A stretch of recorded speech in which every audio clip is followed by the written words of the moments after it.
I love indie games. I love the art styles, their music, their plots, and their characters. But my opinion doesn't count for everyone, and indie games aren't for everyone. Indies have a ton of pros to them, and their fair share of cons. And it's really up to each person to decide if these pros and cons align with their needs and wants in a video game. Firstly, one major pro to indie gaming is the ability for unique and original aspects of games, like the story, music, art style, and character designs. There are a couple of reasons for this, the first being that small developer teams have less people to pay and don't have to be as cautious of audience demographics as big AAA studios would be. They wouldn't have to appeal to as large an audience as possible, and so would be able to take more artistic risks with design choices.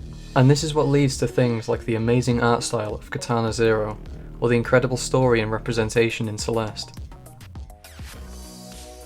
The financial restrictions placed on the creativity of AAA titles is what blocks this innovative game design. I mean, look at some of these titles. Sure, they have better graphics and some gameplay changes, but the basic premise stays the same every single game. And this isn't due to nobody having any idea of how to innovate the series, it's more down to the developers being safe.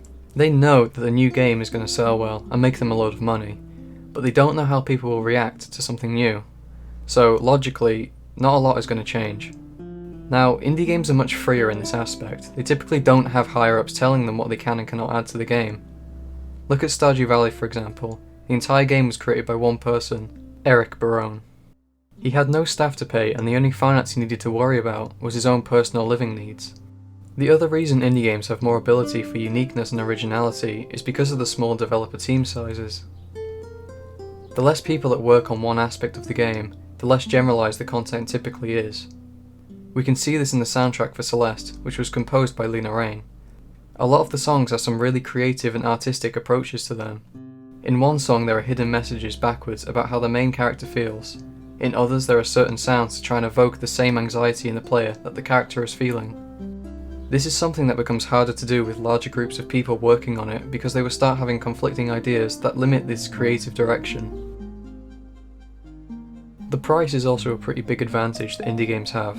They typically will range from a few pounds to maybe £20 for a more expensive one. But with AAA games you're looking at about £60 per game, especially when it's a newer release. Considering most of my top games on Steam are indie games, I personally get so much more cost efficiency with indie games than with AAA games.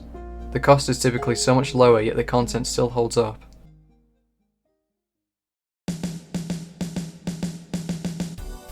The next pro is something which I like to call the love factor, which relates again to the smaller team sizes and ability to stay creative. There's an element of love and care that you often find in indie games that you just don't tend to see in many AAA games. Look at Valhalla for example. The world is so fleshed out and the characters are written amazingly. Just in how each character interacts with the different characters in unique ways just shows how much love, thought and care was put into the game. I mean, the indirect sequel has been delayed multiple times due to wanting the game to be as they envisioned it to be. Of course there are passionate programmers, artists and musicians that work on AAA games, but a lot of the time they're told what to make, or have to compromise their creativity because a higher up has told them to, or a colleague has conflicting ideas.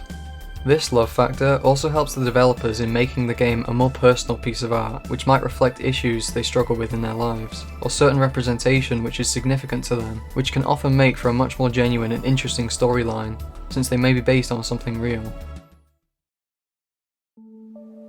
The next factor is a bit of a double-edged sword. Indie games are often much more transparent about how the game development is going. Developers often use social media platforms like Twitter to update and discuss the progress they are making on the game, which really keeps players in the loop and creates this bond between them and the developer. This is really great and something that is much harder to do with AAA games. However, the progress on the game, its updates and bug fixes tends to take a lot longer to come out, due to less people working on it at once. This does avoid something known as crunch, where developers are made to work overtime if deadlines aren't hit, since the deadlines can be much more flexible and often unstated with indie games. However, it can also mean that fans have to wait years from when a game is announced until it's released. Honestly, this is a better outcome than crunch, which comes at a huge personal cost of developers. However, can mean fans don't get bug fixes as fast, have to wait a lot of time before a game is released, and don't get very frequent large gameplay updates. This brings us to the cons of indie gaming. I've spoken about development time, updates and bug fix waits, but focusing on the actual content, indie games can be really hit or miss with audiences. Many indie games will have a lot of focus on grind mechanics to flesh out gameplay. This is seen with things like the mines in Stardew Valley or the skill leveling in Littlewood. This isn't an inherently bad thing, and I personally find some enjoyment out of the repetitive grinding gameplay now and then, but it's an element which loses some audiences that want to focus on story progression or action. It highlights how indie games are often a lot more specific about their target audience than AAA titles, which want to attract as many people in so the studio can make as much money as possible.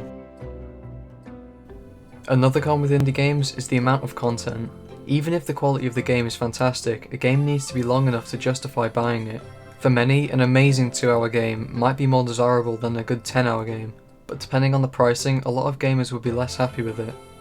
As I've stated before, indie games usually have a lot less people working on them, and so of course it takes a lot longer for progress to be made on a game, which means many indie games might struggle to get to 10 hours of gameplay. A lot could be completed in only a handful of hours, and even if it's one of the best quality indie games in the world, this will always be a barrier they have to face. Much like the last drawback, this is audience dependent, and players can weigh up the quantity and quality debate themselves as they browse through games.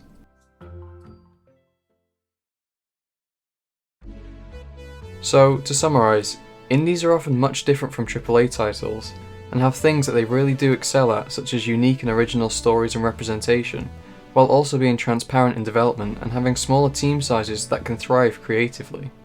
However, often lack in the amount of content, usually take more time to create and update the game, and have a lot of conventions and mechanics that just might not appeal to all audiences.